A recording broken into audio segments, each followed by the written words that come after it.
How Billy Graham became the most famous preacher in America. CNN. Billy Graham was having doubts in his ministry, in his rock-ribbed Christian faith, in himself. At age 30, he was president of a small Christian college in Minnesota. But he was better known as the skinny preacher with the booming voice who crisscrossed the country leading evangelistic crusades. Lately though, the size and ardor of the crowds had begun to wane. After a flop in Altoona, Pennsylvania, Graham was almost ready to call it quits. It was sorriest crusade we ever had, his longtime friend and colleague Grady Wilson once remarked. Even more troubling for Graham, a fellow preacher had been peppering him with questions about the trustworthiness of the Bible, hammering cracks in the bedrock of his faith. Graham died on Wednesday at age 99. Presidents and pastors mourned his death, calling the evangelist one of this country's most successful and beloved preachers. But in August of 1949, Billy Graham was just another lost soul, climbing the mountain. Handsome and charismatic, Charles Templeton was every bit the evangelist as Graham. The two friends traveled and preached together during the mid-1940s in the Youth for Christ movement. More intellectually curious than Graham, Templeton had begun to read modern theology, which threw doubt on the historical accuracy of the Bible. He told Graham their faith was flimsy and urged him to study at a top seminary. The two evangelists wouldn't be able to get by on their animal magnetism and youthful enthusiasm forever, Templeton argued. Graham demurred, saying he didn't have a good enough mind to settle deep theological questions. Templeton accused his friend of intellectual suicide. Riled by the slat and racked by doubt, Graham fled to Forest Home, a Christian retreat center tucked into Southern California's San Bernardino Mountains. There, he wandered among the 12 pines and wrestled with his misgivings. Graham sat on a tree stump and opened his Bible on a big rock. He prayed and pondered, pleaded and struggled, until, finally, he surrendered, deciding to trust in the authority of the Bible. Doubts be dimmed. A bronze tablet marks the stone of witness at Forest Home.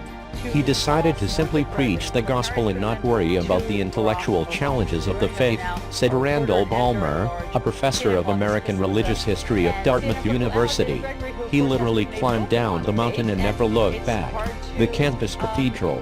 His faith renewed, Graham poured everything into his next crusade, which began on September 25, 1949, in a Ringling Brothers cut tent pitched in downtown Los Angeles.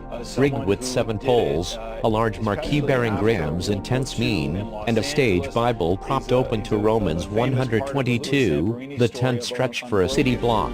Post-war America simmered with spirituality and Bible sales were booming. Some scholars call the period the Third Great Awakening. Decided to bestow his considerable blessing on the evangelist. The two men never met. Andhurst, famously reclusive, never gave an explanation. Graham's ardent anti-communism likely appealed to Hearst, but lots of preachers at the time warned of the Soviet threat, said Martin. One thing is clear, the publicity campaign catapulted Graham into a new realm of fame. It was an enormous boost, said Balmer, if for no other reason than it gave credibility, which brought money to the ministry. It also brought multitudes to the Canvas Cathedral. Attendance spiked to 6,000 the night, with hundreds more thronged outside the tent. As organizers extended the crusade to accommodate the growing crowds, a sign hoisted on the marquee proclaimed, "Something's happening inside, continuing another week." But even Graham didn't quite know what that something was. "You better get back out here real fast," he told a friend in Chicago, "because something has broken out that is way beyond me." In the Crusade's 8th since Smashing Week, Graham ran out of sermons and had to ask friends for suggestions. In an inspired bit of borrowing, one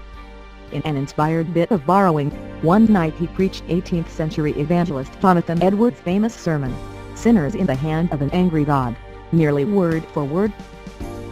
By the time the crusade ended on November 28, 1949, 350,000 people had heard Graham preach at the Canvas Cathedral and 3,000 had heeded the call to devote their lives to Christ. According to the Billy Graham Evangelistic Association, untold millions read and heard about the crusade, making Graham a lifelong believer in the power of the press. To commemorate the crusade, Graham's association keeps a mural-sized photograph of the Canvas Cathedral at its headquarters in Charlotte, North Carolina. They regard that crusade as the changing of the water into wine, said Martin. It's hard to overstate the effects of the crusade, and its media coverage, on Graham's ministry. I don't think there's any question that it's what thrust him into the national consciousness, said Martin. Consider the following example. In 1948, the year before the Los Angeles Crusade, 65,000 people came to hear Graham preach.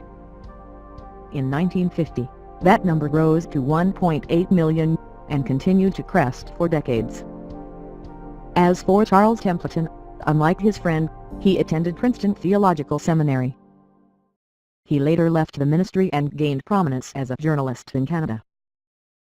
But he lost his Christian faith, saying he couldn't believe the Bible anymore.